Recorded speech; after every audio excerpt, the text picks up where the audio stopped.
Thank you. My name is Martin Hultman. I'm currently employed as associate professor at Chalmers University of Technology, but I've been a long-term scholar here at Linköping University, defending my dissertation here a couple of years ago, and then also been part of the startup phase of the seed box in environmental humanities. And I'm actually going to talk about something that was a seed from the environmental humanities here that has evolved and developed and been nourished and grown into a research project on climate change denial. But first, I would like you to close your eyes and think about two things, to pause a bit and think about climate change. I would like you to think about when did you first think about climate change? And secondly, when did you first feel climate change?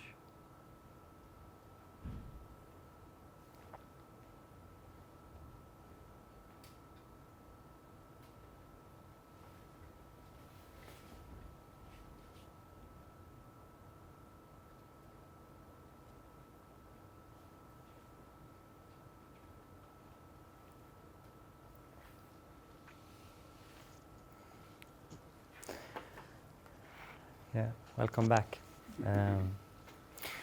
I think that we sometimes miss that climate change, and when we bring it down to earth, our actual dependence and also our actually addiction to fossil fuels. 80% of the energy sold and used around the world is fossil fuels. It's sometimes missed when you think about climate change as something going on somewhere else or in other countries and not connected to us. But it is here, down to earth, and in our bodies all the time. The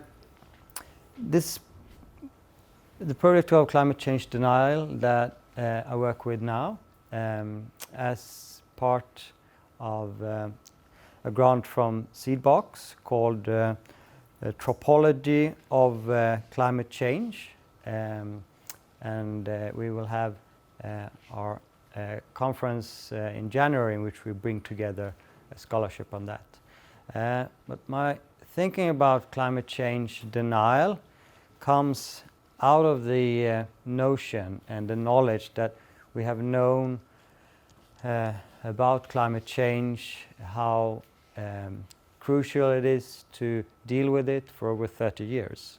In the late 1980s, climate change was up on the political agenda.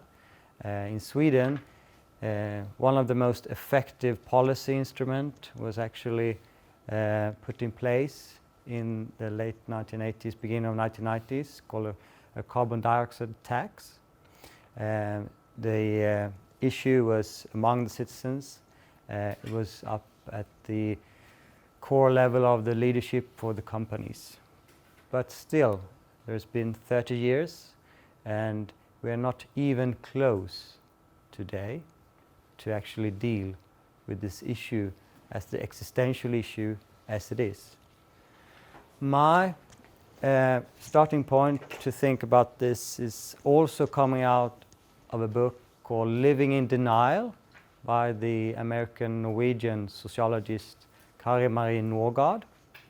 She exposed our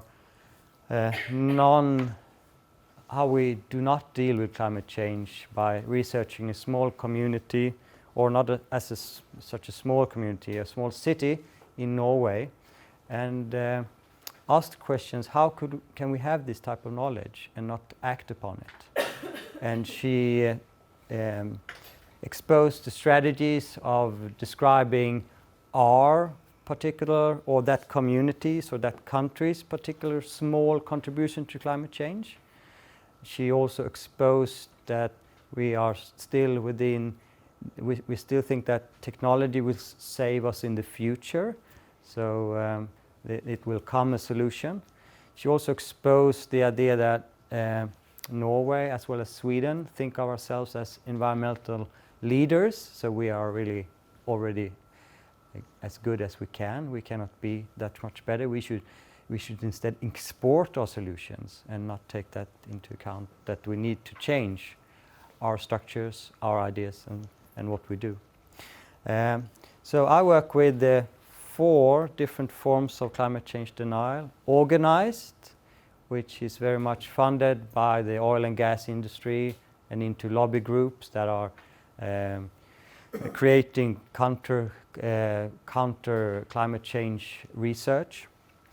But also political. So today we have the double challenge of climate change and energy, at the same time as we have the right-wing political parties, the neo-fascist political parties in Europe, bringing in and taking up climate change denial as one of their core parts of their ideology, trying to wipe away all the progress that has been made on climate change policies. But then we also have response climate change denial, in which leaders in societies as Sweden, for example, can put money into building a new airport in Sälen at the same time as they know that the emission from that airport will be increasing the levels of emissions into the atmosphere. And not least but not last but not least, the everyday denial that Carmen Norgard exposed in her book Living in Denial, that many of us know of the issue, but we haven't been able to actually change our lifestyles or the way that we live or how we work with climate change denial in accordance to what we need to do. Thank you for listening.